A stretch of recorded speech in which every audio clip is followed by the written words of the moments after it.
what are we even budgeting for? Those monies, where do they go to? The spending, the expenditure.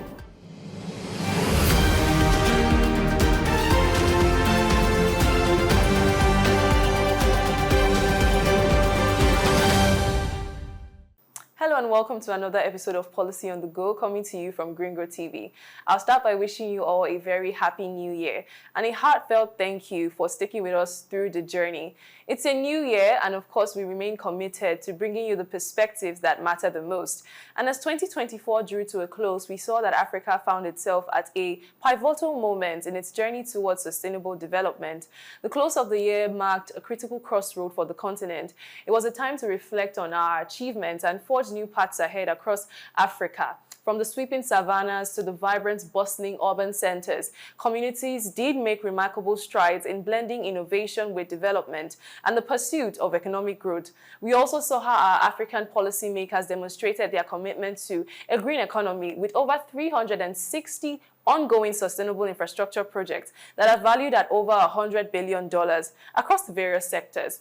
However, these strides came with significant challenges, as last year marked a rise in greenhouse gas emissions and a surge in climate-related disasters. From the island of the Mayotte to the oil-rich Saudi Arabia and the vibrant cities of Europe and Africa, no region was spared from the devastating impact of climate disasters in 2024.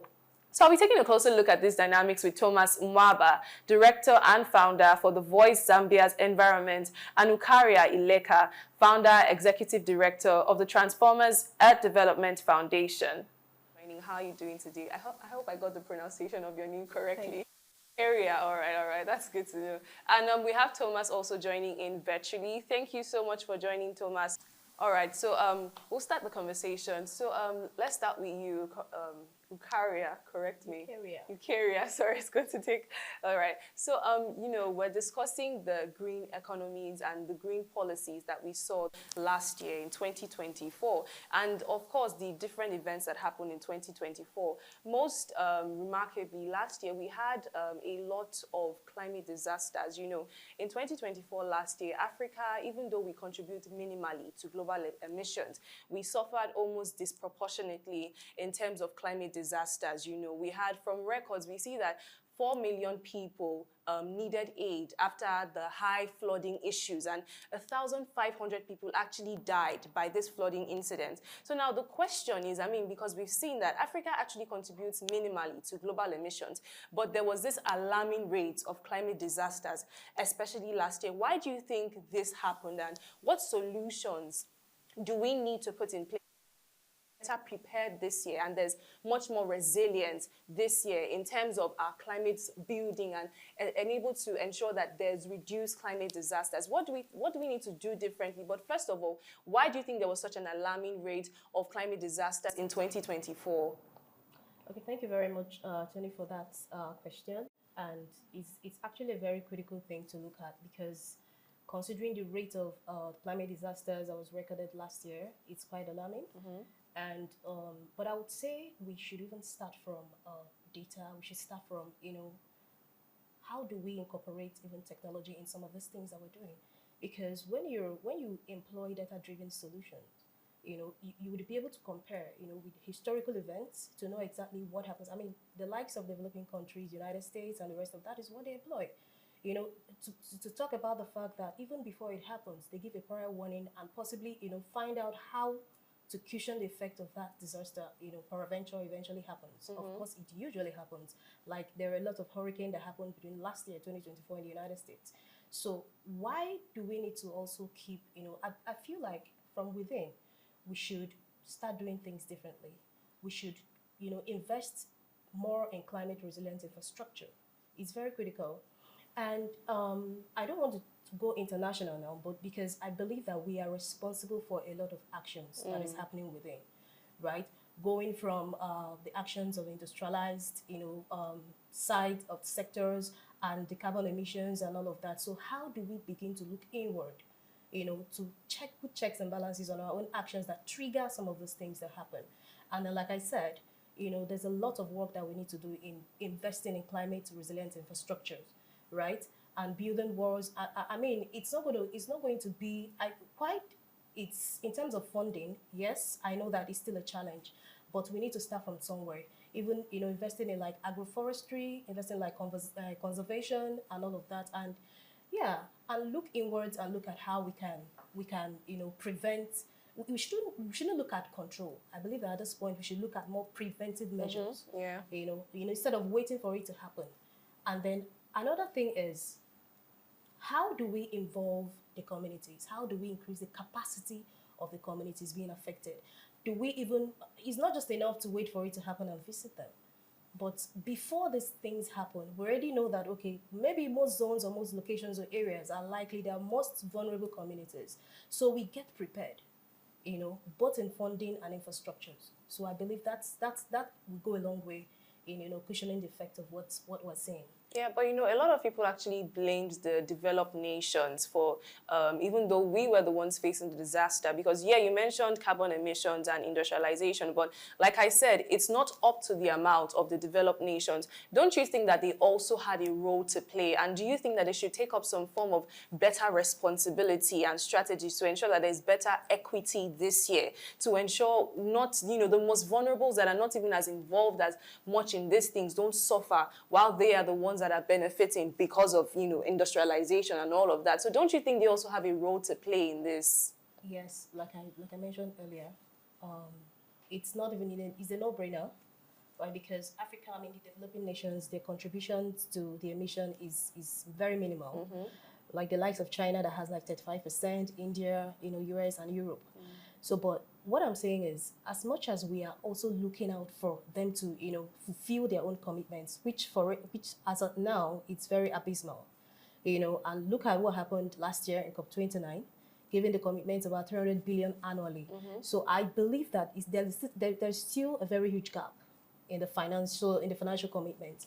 And another thing that it's also, I feel like is a major contributor to this is the fact that the way the framework of the international financial structure, right, and even the aspect of the way the funds come.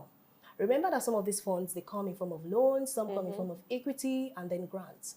So, but in terms of even counting of what is being contributed, in terms of how relevant it is to the climate action itself, and because it's just like you can't sit there and know exactly what is happening. You need to get a bit of what is happening at some point, So I believe that the African nations should push more to be involved in these conversations for them to get a better and equitable, aspect or portion of the finance. Then the international, the developing countries on their own as well need to step up the game. And for me, I would say that increasing this, in quadruple fold, like 4 times annually every year, will make a lot of sense, honestly, because I mean, in 2020, it wasn't met. I think it was just 2022, between 2021, 2022, that was for the first time when even the $100 billion was met, and then we're talking about 1.3 billion. So how is it even feasible that 300 billion annually will push us to what we get, So for trillions. So I believe that a lot needs to be done. And that is why I said we need to begin to hold ourselves. And even Africa as a whole, we should, this is the time we should push for more integration. Because when we have one voice, we get a better, size of the cake.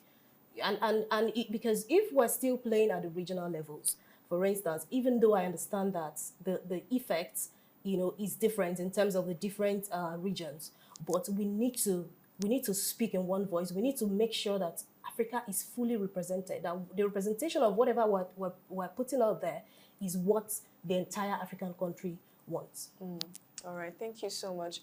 So Thomas, let me come to you now. I don't know if you can hear me. Can you hear me, Thomas? Yes, I can get you. All right. So, yeah, I also want to get your thoughts on that as well. Looking back at 2024 with all the climate disasters that we face here in Africa, what do you think needs to be done differently to ensure that we're better prepared to address this crisis? I think what we need to do as African countries is to focus on investing in climate infrastructure. What I was saying is that we need to improve on the climate infrastructures, upgrading the already existing climate infrastructures, and also making sure that we are monitoring these crime activities. That way, it will help us as African countries to improve, especially partnering with government, partnering with private sector to improve in this. Okay. All right. Thank you very much.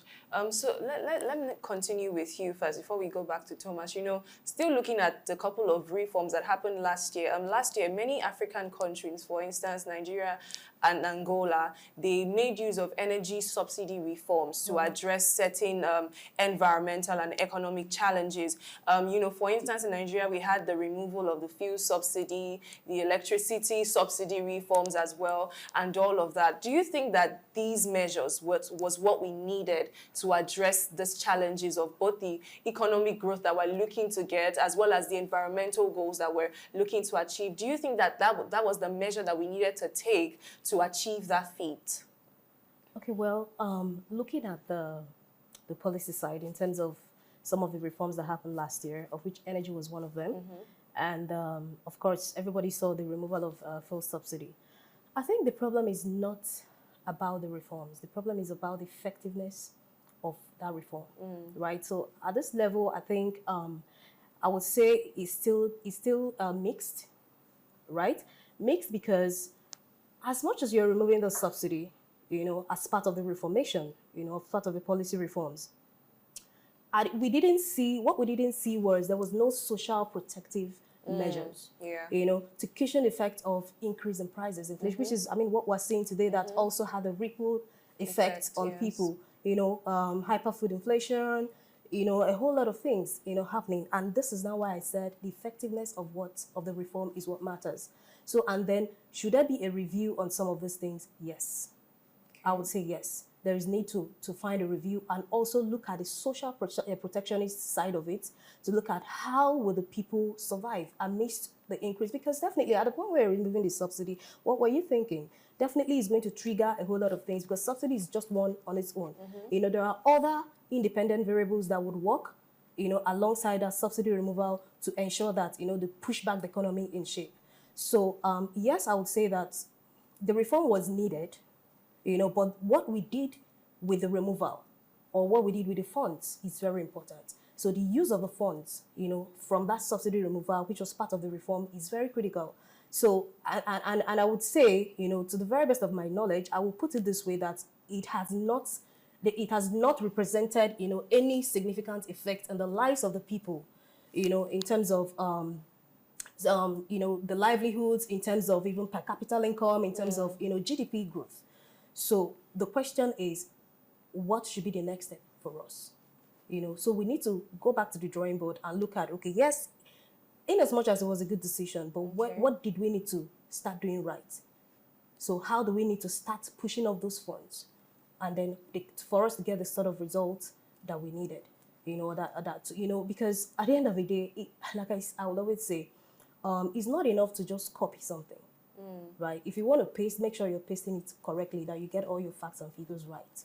And it mustn't necessarily, you know, implement it the exact same way that Mr. A implemented. So you need to look at other factors. Well, if you're trying to look at cushioning effect, I mean, we have the CNG that was supposed to be an alternative, I mean, a cleaner, and it's actually, the CNG is actually far cheaper, at least in the CNG stations and all that. It's actually a lot more cheaper than fuel. So don't you think that that was enough as a cushioning effect for Nigerians, at least? Okay, so first and foremost, for every reform, for every structure, for every change, there has to be a process. Okay. Right? So now, how many of us Nigerians even believe that they need to start getting the CNG? Who explained it to them? At what point? And don't forget that in this transition process, in as much as if you look at the energy transition of Nigeria, of which is, you know, which is predominantly gas, right? About 70% gas and then 30%. So we're still going to deal with a whole lot of things in terms of even the CNG, because the likes of the other countries, you know, where you have CNG vehicles and all of that, they're fizzling out in less than 5 years, and they are going electric. So where would that leave us as a country? in as much as I understand that as you transition, as, in line with what applies to you. But I think we need to also step up, speed up the process. Because, I mean, if you're saying, if you, for instance, you go to the streets and then tell them, some of them don't even know the difference between the CNG and they don't even know, their owners. I mean, there's increase in fuel prices, right? So, and then you're telling someone that, but if at all that the CNG, which is meant to be cheaper, what was it? How come we're seeing a different thing? In terms of what is happening around the environment. So were we able to get this at the cheaper prices? That should be the question, because what happens at the end of the day is what the consumer is saying, what the people are saying, what the impact is on them, whether it's going to be positive or whether it's going to be negative. So it has not been felt, whichever way you look at it. All right, thank you very much. So, Thomas, let me come back to you now. Let's go to the talk of the resources that we have here in Africa. Often we hear about the abundant natural resources that Africa possesses. However, we have obviously struggled to fully exploit them to the extent that they actually substantially, not just benefit, but substantially benefit the countries on the continent. So, but last year we had the Nairobi Declaration, which emphasized the leveraging of Africa's resources for a climate positive growth. How do you think that we can achieve this feat in 2025 to ensure that this year, even if we're not able to fully achieve it this year, at least we can, create a starting point whereby we're actually able to substantially benefit from the resources that we have here in Africa, especially towards ensuring that we build a climate positive growth? I think the thing that we need to do as Africans, make sure these people who are coming to invest in Africa, they work according to the environmental assessment impact of the World Bank and the UN. So by following those, we make sure to say, as African countries, these are our resources and they are found in our land. So we need to make sure that the taxes that we charge these people, we need to have a percentage for our citizens, and they need to get a little percentage for those minerals or resources that goes abroad to the north countries. So what we need to do is to make sure that in these activities, as they come to invest in our natural resources, there is an effect of destroying our natural resources. So what we need to do, make sure that whenever an investor comes in Africa, they need to have tax for green initiative program. They need to support initiative programs. Even if they put a mine in somewhere, for example, for instance, here in Gambia, if they put a mine somewhere, they need to work to pay and make sure that they contribute and protect the environment. Yes. All right, thank you very much, Thomas. So now, Eucharia, you mentioned about the 300 billion USD that was laid on the table. And of course, at various conferences last year, we noted the Global North's tendency to overpromise and underdeliver. And in the eyes of many African negotiators, of course, the 300 USD billion dollars that was put on the table was definitely under delivering. So, but the question now is, as much as we're trying to mobilize climate finance, don't you think that as Africans, we need to build ourselves in such a way that we don't continuously depend on external pledges for climate resilience? What do you think our leaders can do differently? What strategies do you think they can employ to be able to mobilize finance in order to ensure that they reduce their dependency on the global north? Because they also have things they want to do. And in as much as they promise a lot of things, we've seen that there's always under delivery. So what strategies do you think African leaders can begin to employ to reduce our dependency on external pledges for climate resilience and many more? Okay, thank you very much for asking that question, because I mean, this is like bringing back some of the things that we touched on the last Q4 webinar. When we talked about how Africa can do, step up in terms of finance. I'm sure we have an African Union, and I recall very correctly that in African Union, we have the African Union target for 2063 that quite clearly states, its goals very clearly on climate action, on climate change targets. So what are we doing with that? how far are we going with that? As a union, as one voice. That is on the one aspect of it. Secondly, there is need for us to start, creating what I call an African green bonds. I know that some of the multilateral institutions like World Bank and African Development Banks, they're doing quite a bit on that aspect. But, a lot more still needs to be done. A lot more still needs to be done. And if you look at it, the cost of that finance is another thing, because it's not all of them that is given out as grants. Majority of those finance is given out as loans. Yeah. So I believe that we need to work inward more to look at how we can, attract more impact investors. Because impact investors, from what we have analyzed so far, I don't know, this is my opinion, right? I believe that an impact investor is more inclined to environmental goals, climate change goals. But is that really the case, or are they more profit inclined? So I think we need to change the narratives and look for investors, come up with stuff that will attract investment, impact investors. And then the African green bonds, green climate bonds, it's very essential. And then we need to look at it, and it shouldn't be just more on loans. Because how can you even give out those loans? And it's based on FX. And you and I know the vulnerability of, the volatility of the foreign exchange. So I take these loans today, let's say 160, and then at the time of repayment, as I'm paying it, at what cost would that be? So we need to, and I don't think there is anything wrong with us also looking at the side of carbon pricing. Right? I've said it in so many forums. I said, we need to also start from data. Right? If we're going to do carbon trading, right, we need to have data of what we're trading. Because if you don't have data, what exactly are you going to report to make the next person for you to be valued, to know how or what can be traded or what is going to be traded for? So we need to step up our game as Africans, and we should stop playing to the gallery. Right? I understand. It's just like someone saying, I'm not going to help you. So if someone says, I'm not going to help you, or puts a limitation to the level of help he or she's going to offer, what happens? Are you going to sit there helpless? You need to stop and you need to step up and do something. So it starts also from policy. Right? We need to look at policies that speaks to integration. We need to look at policies that speaks to, more funding. Look at, cross-border integration, how we can help ourselves, and because when we are together speaking, it's very difficult for someone to come and overpower you and say, I'm not going to do this. And I'm going to also speak to that in terms of South Africa that is leading the G20. We should use that exemplary leadership of putting forward what that Africa needs. Because there is something I'm going to say, and having with my experience, working with startups, innovative that are, coming up with technologies, innovation that solves, the problem of climate change and environmental issues. There are models. It's not just enough to say we're incubating or we're going to accelerate and bring someone who calls the shot for you. So there are different models. We need to re-strategize.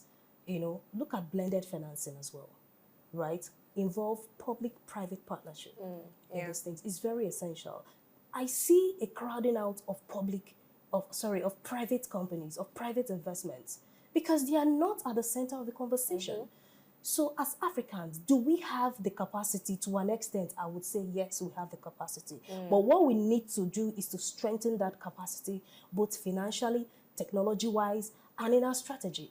So we begin to build frameworks that would analyze, that would help us to push forward, regardless of whatever situation we find ourselves. Yeah. Thank you so much. We'll take a short break now, and do stay with us, because when we come back, we'll dive into Donald Trump's re-election and what it means for Africa's global strategy. So don't go anywhere. We'll be right back.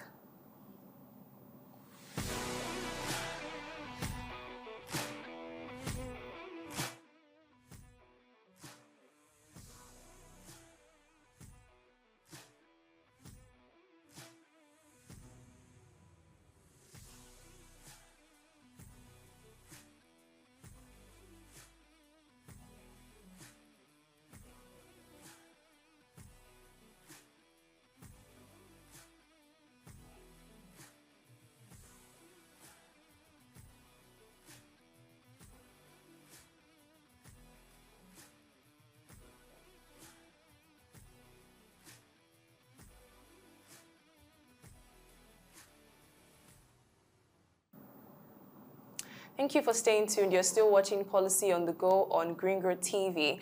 Now, with the re-election of Donald Trump, which is signaling a shift towards the U.S. disengagement from global affairs. Now, we have a question that is, what do you think the African leaders need to do differently, especially to reduce their dependence, especially because we have a lot of engagements with the U.S. We depend on them for a lot of things. And now Donald Trump is back in power. Of course, he's going to resume office this year. So, what strategies do our leaders need to employ to reduce the impact if there's possibly a reduced engagement with the U.S., So what strategies would you advise that we need to do? What other, how other way can we diversify our international alliances to ensure we're not just reliant on that? And if, that this happens, then we're just back to square one. So what would you advise our leaders to do to ensure that we're better prepared for this shift? Thank you very much. I'm just smiling when you were asking the question, because in my head, I'm just like, why do you have to wait for something to be very eminent before you do something? Yeah.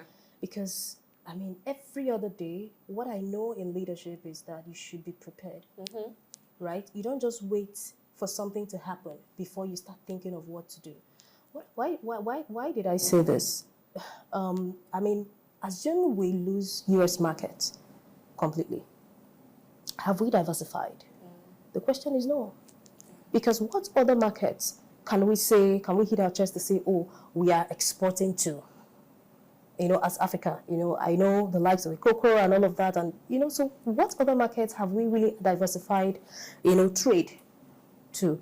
So I think it's the time for us to start, looking at other areas, other markets for us to, diversify and look at, I'm talking about other emerging markets like Asia, because it's even worrisome because what you see, between Nigeria and Asian countries is more of importation, which is why you have a whole lot of them are here. Why? Because they see the opportunity that we are not seeing.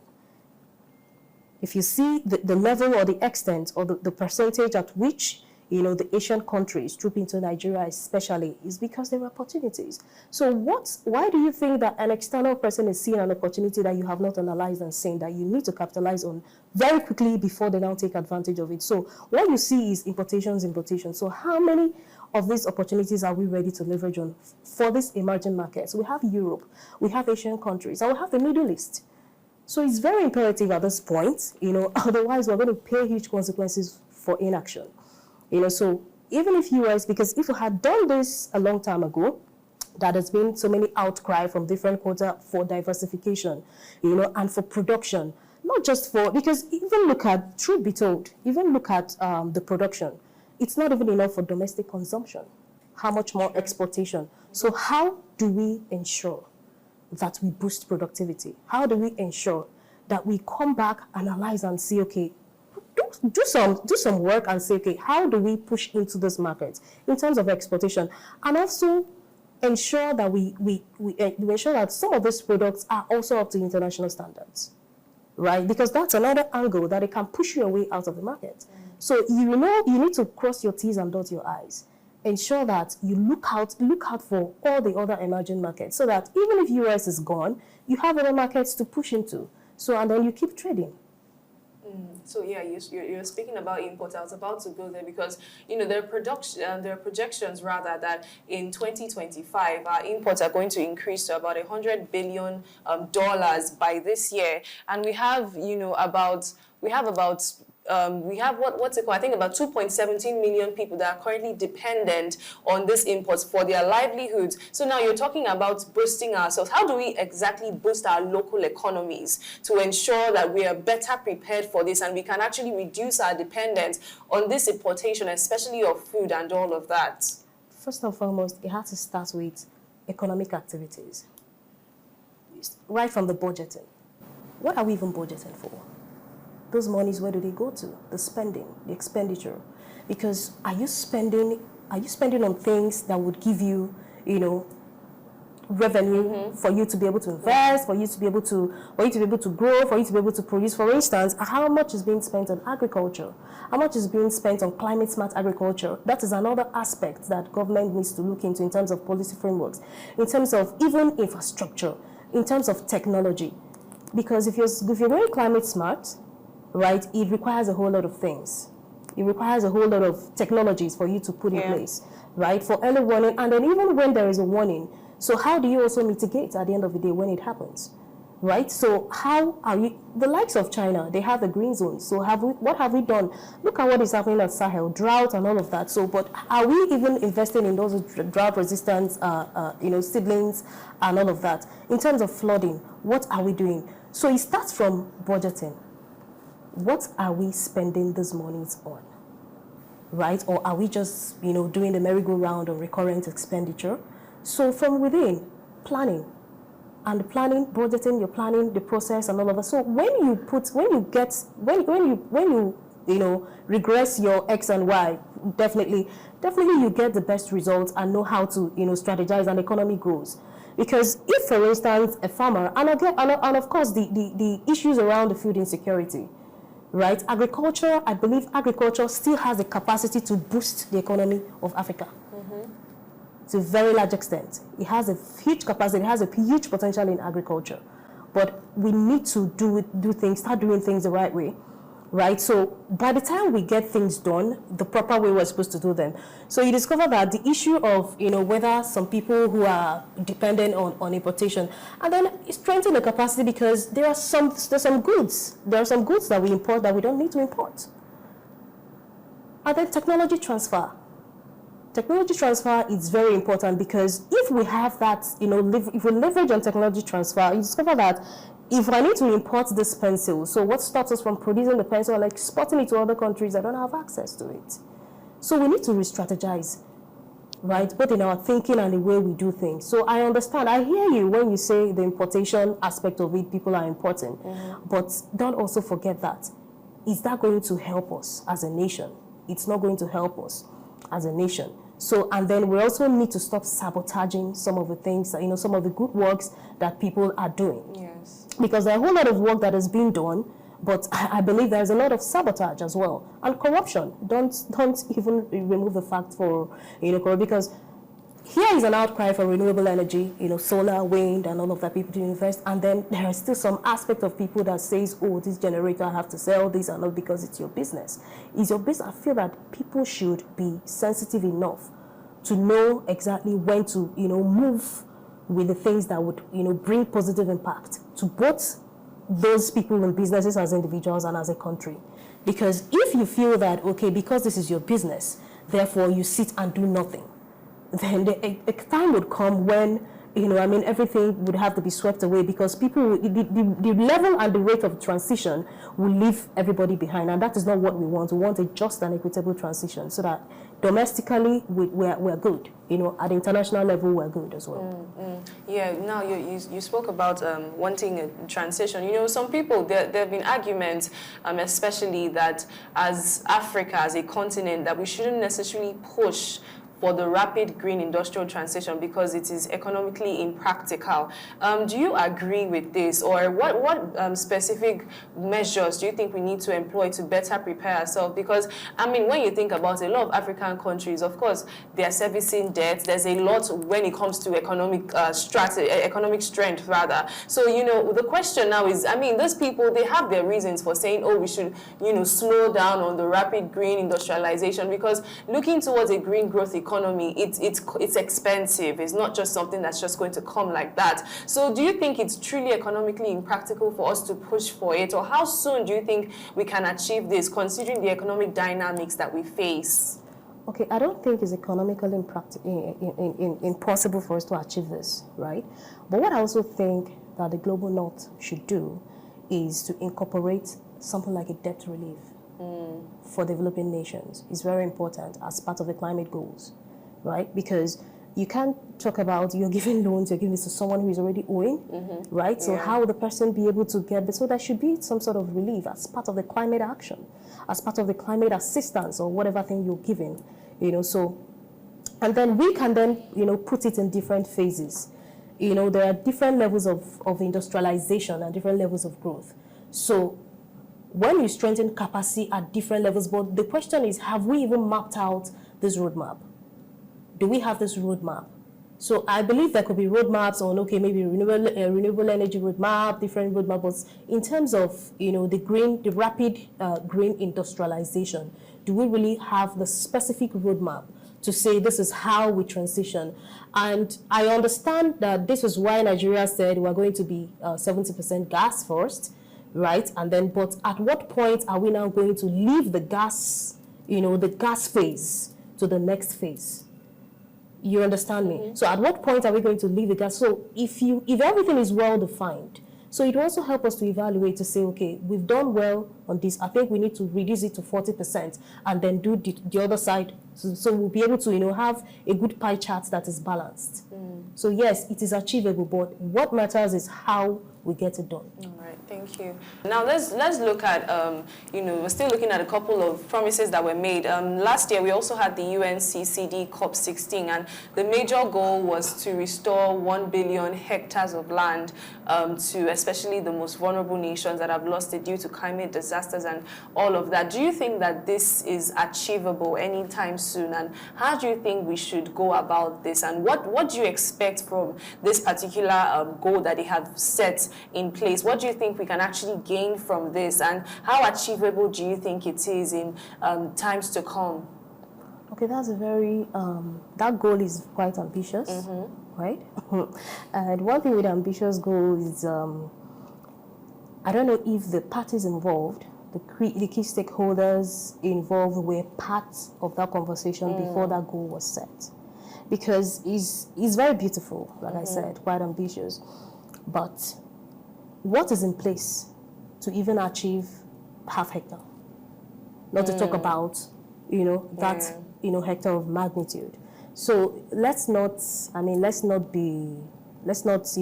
in the world of, how do I put it, a fantasy, right? So I believe that we should take things one step at a time. It's not enough for you to say, this land, I'm going to do this, and then you come out at the end of the day. What happens at the end of the day? So let's take it one step at a time. If you're going to say, I'm going to achieve this by 2026, 2027, 28, and then you're telling that so that, cumulatively when you get to a specific year, you would have achieved that, I can understand. So I believe that it's much more realistic and it makes more sense in that way.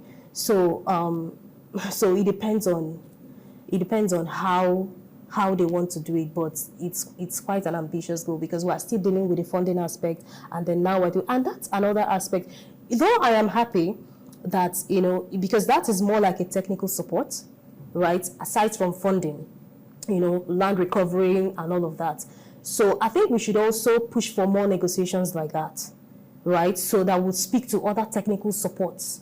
That is not just finance, right? That if you also evaluate it, and convert it, is also equal to a certain amount of value, in terms of naira or dollars. We should push for more technical assistance, so that we don't have to borrow or take loan or whatever, to start, mitigating for some of those things that happen. So I think the Global North should also do more of technical support. Yeah, there should be more of technical support. It could be in technology, and we should push for these things because they would not speak for us.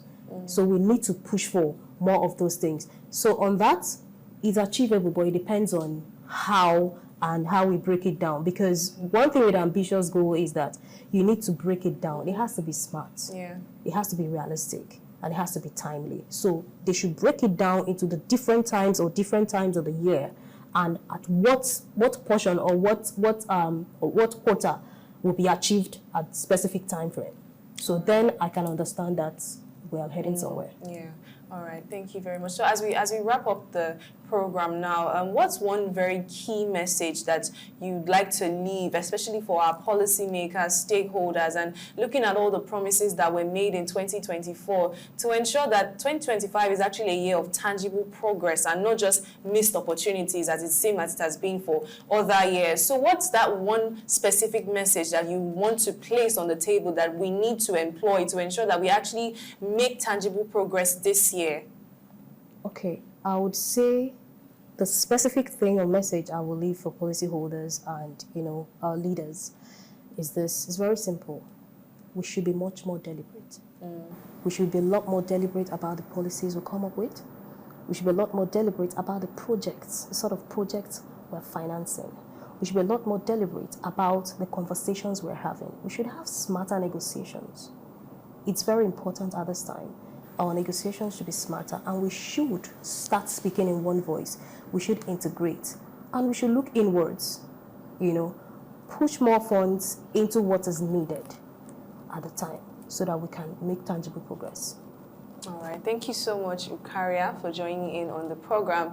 As we can see, 2025 is it's imperative in this year to forge a sustainable path that balances economic growth with, of course, environmental responsibility. The year is especially significant because it actually marks halfway points to the 2030 climate target. So it's a critical juncture to assess progress and recalibrate strategies to meet global sustainability goals. And of course, we expect that this coming month will witness a renewed global conversation on reforming the financial architecture and presenting an opportunity for Africa as a continent to assert itself as a leader in the green innovation and sustainable development. Without a doubt, these challenges, like we've seen, they are undeniable, but so too is the potential for us to redefine and drive global progress during this decisive year.